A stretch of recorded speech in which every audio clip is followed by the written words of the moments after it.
Il est 9h50, on va retrouver tout de suite Sophie Béchir dans la Marne, à Pierry exactement, dans une chocolaterie, la chocolaterie Thibault. Alors pour Noël, pour Pâques et même toute l'année, 7 personnes produisent des figurines en chocolat de façon artisanale. Un reportage tourné il y a 15 jours, regardez. Bonjour Valérie, alors oui, aujourd'hui je suis avec Xavier Thibault qui est chocolatier. Xavier, bonjour. Bonjour. Alors ici on prépare déjà Pâques, c'est ça? On est en pleine préparation, il faut qu'on ait terminé Pâques dans 15 jours. D'accord, donc là expliquez-nous quelle est la première étape pour fabriquer des bonbons au chocolat, c'est ça que... Alors, là on est en pleine préparation, on fait des œufs de Pâques, des petits œufs de Pâques, des petits bonbons. Donc la première étape, ça va être de fabriquer la coquille du chocolat. D'accord. Donc ensuite on va laisser refroidir ce chocolat, le temps que la coquille durcisse. Et après on va pouvoir les remplir avec les différentes recettes à l'intérieur.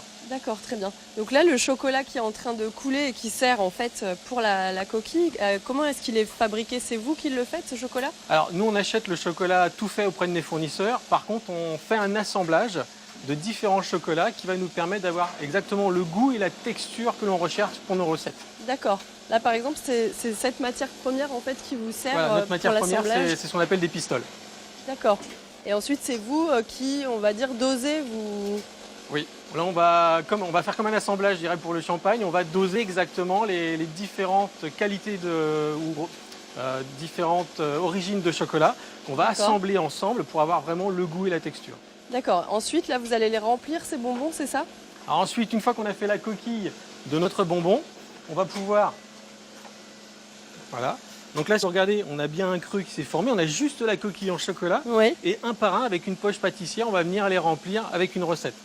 D'accord. Donc ils vont être remplis différemment. Vous avez différentes recettes, c'est ça? On va avoir différents décors qui effectivement correspondront à différentes recettes de chocolat. D'accord, très bien. Merci beaucoup Xavier. Mais de rien.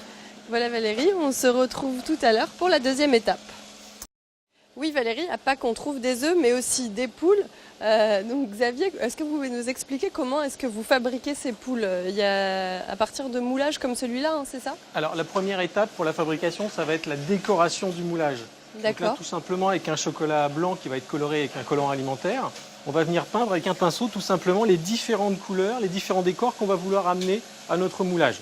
D'accord. Une fois que le chocolat blanc a durci, on va pouvoir commencer à mouler notre sujet en chocolat noir ou en chocolat au lait pour arriver après sur le modèle fini, 1 heure après, je dirais, qu'on peut avoir ici. D'accord, donc là c'est ce que là c'est l'étape de décoration.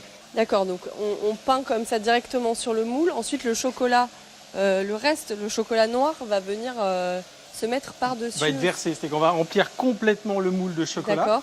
On va le vibrer pour chasser toutes les bulles d'air qui pourraient être collées sur le moule. Et ensuite, on va le retourner, ce qui va vider le trop-plein de chocolat. Il va rester simplement une fine épaisseur à l'intérieur du moule.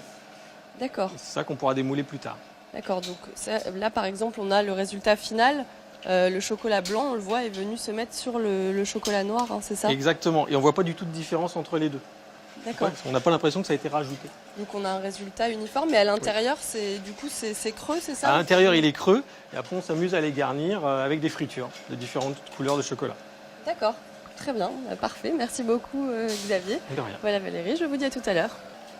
Merci. C'est maintenant la dernière étape, l'emballage. Donc là, Xavier, on va emballer les bouchons, c'est ça, ce sont vos spécialités, ce que vous fabriquez toute l'année. C'est ce qu'on fabrique toute l'année, ça représente un peu plus de 50% de notre fabrication totale à la chocolaterie. D'accord, donc là, comment ça se passe pour l'emballage? Vous avez cette machine, c'est ça? Alors là, on a cette machine qui a été achetée par mon père il y a à peu près une trentaine d'années.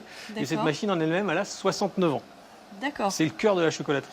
Alors comment ça marche là? Vous placez les bouchons dans les encoches, c'est ça? Alors, je vais la mettre en route. Effectivement, à ce stade, une fois que les bouchons sont terminés, donc avant d'arriver là, il nous faut quand même 3 jours. Oui. On va prendre chaque bouchon un par un. On va les vérifier pour voir qu'il n'y ait pas de défaut. Et quand ils sont parfaits, on va pouvoir les emballer. Et donc on va les placer dans les alvéoles. Ceci. Hop. D'accord. Ça nous les emmène un petit peu plus loin. Et ensuite, la machine, quand elle détecte un bouchon, elle va attraper le bouchon, attraper le papier. Des pinces vont plier le papier sur la machine, enfin sur les bouchons. Et ça va ensuite terminer sous la mousse qui va terminer le travail. D'accord, donc là, il y a combien de bouchons sont emballés à peu près, à quelle fréquence? Alors, on emballe, grâce à elle, 6 kg de bouchons en 15 minutes. D'accord, oui, donc ça va très vite. Ça va très très vite. D'accord, et donc c'est là que vous pouvez donc vérifier que les bouchons Ils sont bien terminés, sont bien Oui. emballés, c'est ça? Et ensuite, ils vont en vitrine. Hein, Et une fois c'est qu'ils ça sont emballés, ils peuvent partir en magasin, oui, en vitrine. D'accord, très bien. Merci beaucoup, Xavier. Mais de rien. Voilà Valérie, je vous donne rendez-vous très bientôt pour découvrir un autre endroit en Champagne-Ardenne.